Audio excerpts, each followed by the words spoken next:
It seems like more arrests are about to take place because Lieutenant General Nhlanhla Mkhwanazi told us that there's new pieces of evidence that they've uncovered, and also is a charge that is coming very soon of racketeering. I don't know what you guys think. Let us get to this particular episode. Yeah, well, I cannot disclose much on the work that the team is doing. You'll recall that we had established a team that I think created this whole chaos on the 6th of December 2025. That's where everything came out. So the team is still hard at work, and I do hope that they will be able to cover everything that we need to cover, because it's a big network. They are involved in many things. There's a new piece of evidence that we recovered again this week that the team is working on, and we do hope that everything put together will have a very good case on racketeering that we might end up having to present it in court that involves the entire squad. So Lieutenant General Nhlanhla Mkhwanazi, we heard that on Saturday, if it was not on Friday, he won an award of being the newsmaker of the year. And during that particular award ceremony, he revealed really important information regarding the work of the PKTT and the work that he's doing with his office, because we also know that he's holding the head officer. He's currently the head of the National Organized Crime. And he is dealing with this issue of organized crime. And he said that the generals that have been working on these matters to begin with, the ones that have helped, especially with the Gauteng cases of Katiso Molefe, the 3 police officers witness A, B, and C, who is specifically speaking about the operations of the 6th of December in the houses of Katiso Molefe and Vusumuzi Matlala. And it seems like there is a breakthrough that is coming, and a lot of people might be arrested, especially the charge would be racketeering. So before we can understand what is racketeering, it is of paramount importance for us to understand what were the testimonies of A, B, and C, and try to play the devil's advocate, or try to play a game of trying to think who are these people that might be added in this new charge of racketeering that is coming very, very soon. Because the way Lieutenant General Mkhwanazi put it is as if it's something that is going to happen sooner than later, and actually it seems like they are close to concluding their investigations. And I think that amongst those people would definitely be Katiso Molefe, because we know that with the testimony of witness A and B, it was focused mostly on the operations of the 6th of December in the house of Katiso Molefe. When they went in that house, raided it, and found the translate documents, and in the translate documents, they realized that actually Katiso Molefe is very much involved in the cases of the unaliving of Armand Swartz. And not just that, they also were able to track the cell phones and everything else that pointed them back to Katiso Molefe as the person who ordered the hit. This lead that they had was after they arrested the people that did the hit, the hitman, which was at that time Makapule Tau, and 2 others, which is Kekana and Mabusela. And both those people are the people that played a role in the unaliving of Arnold Swartz. And then when we did our initial investigation in what will be termed as cell phone communication investigation, we could see that there was actually a person behind the murder who was high up and who was actually ordering the hit of Amar Swart. And then that person was initially identified as Katiso Molefe, who was then later arrested in this case.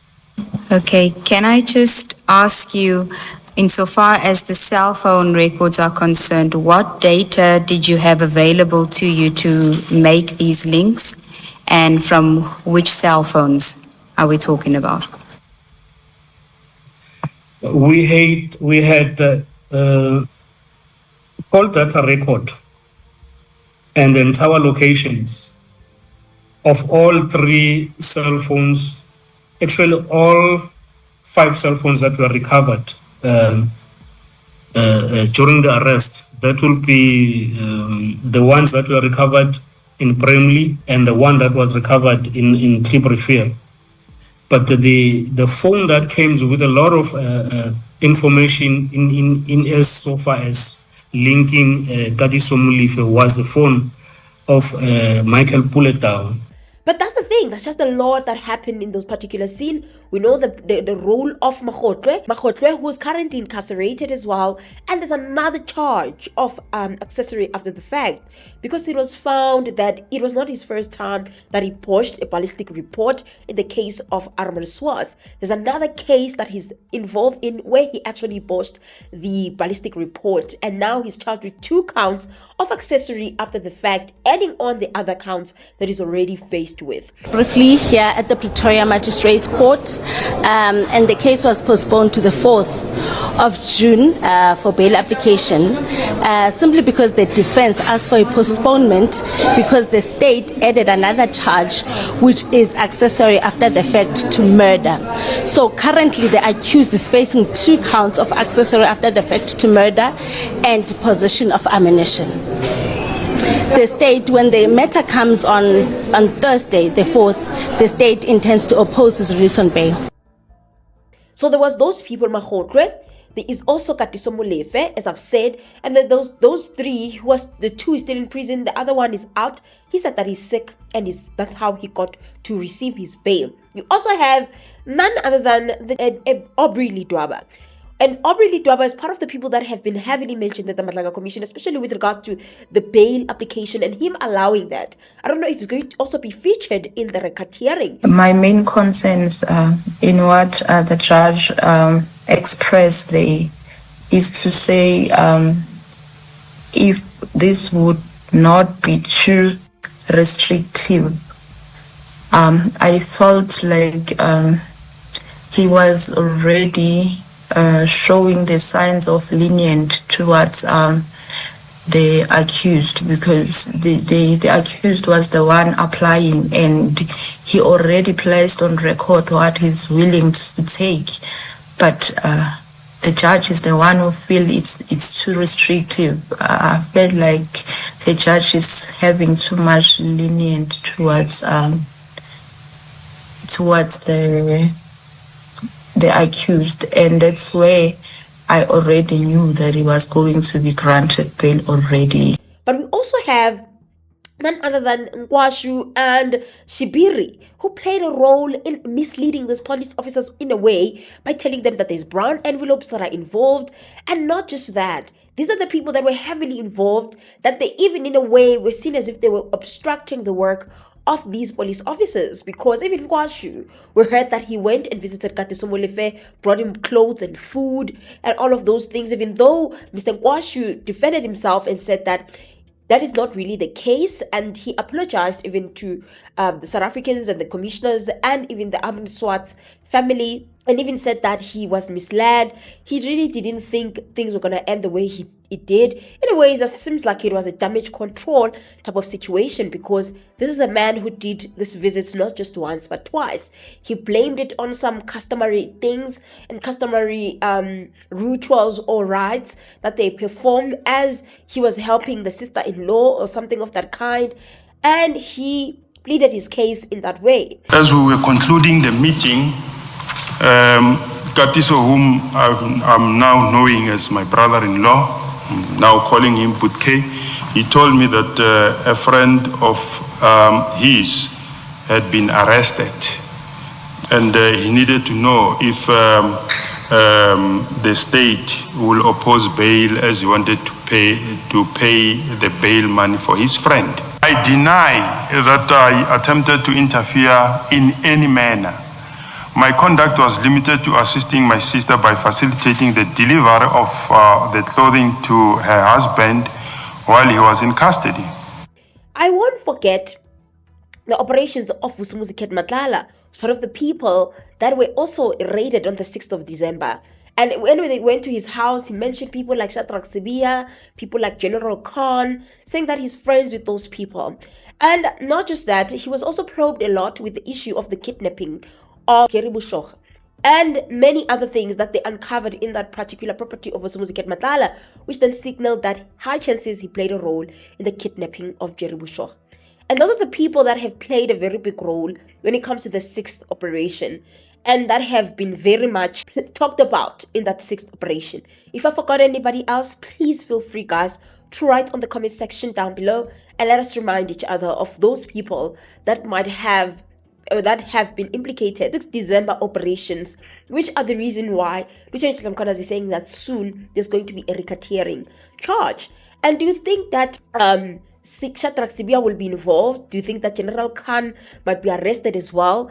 But it looks like this piece of evidence is very crucial. It might change the whole situation and this whole entire case. Thank you. He then told us that he had close connections with very senior police officials within the SAPS, and he named number 1, the Deputy National Commissioner, General Sibiya, and he also gave his contact details. Second one, he named General Feroz Khan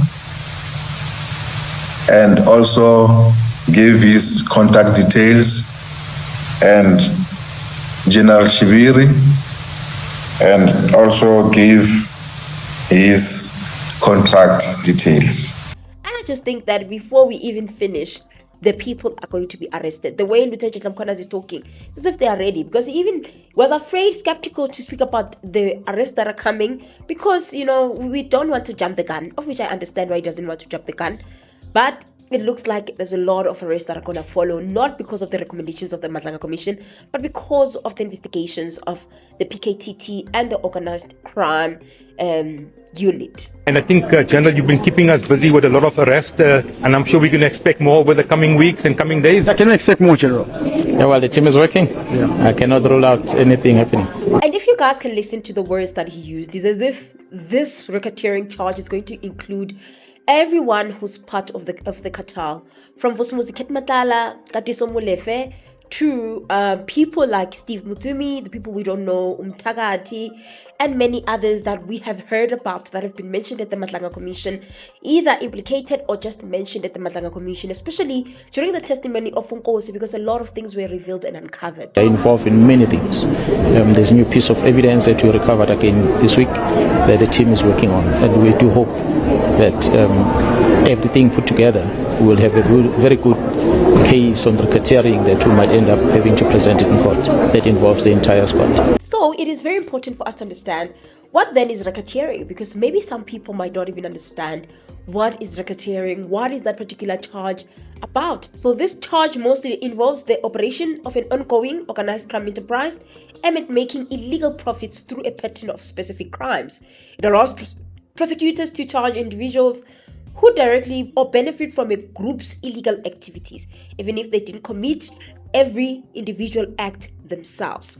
So you see why I think there's a high chances that even certain generals might also be arrested, because here we have people that have benefited, that have received Impalas from people like Vusumuzi, Matlala, who are part of the cartel.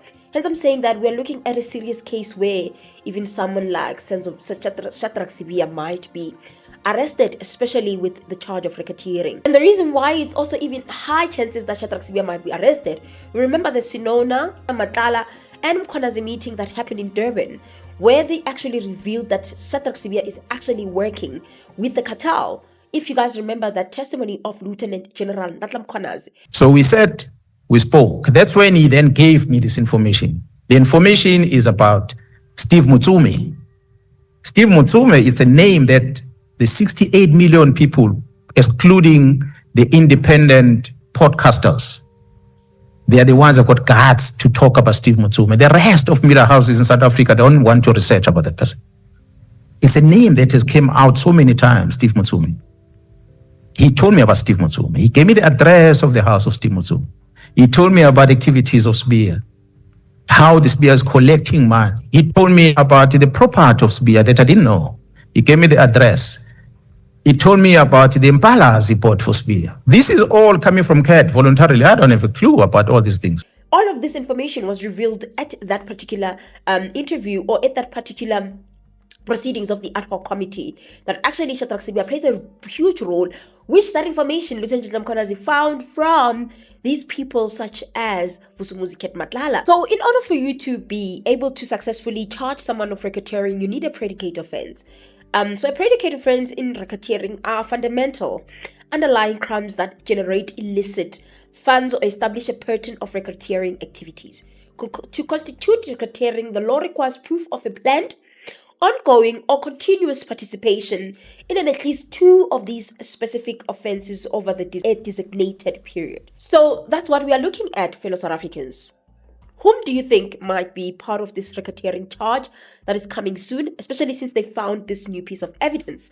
And also another good example of how racketeering works. Just think about Johan Boysen and the Katomena unit, and how Mr. Boysen was charged. Looking at the series of events that they've been doing, there were police officers that were actually criminals at the same time.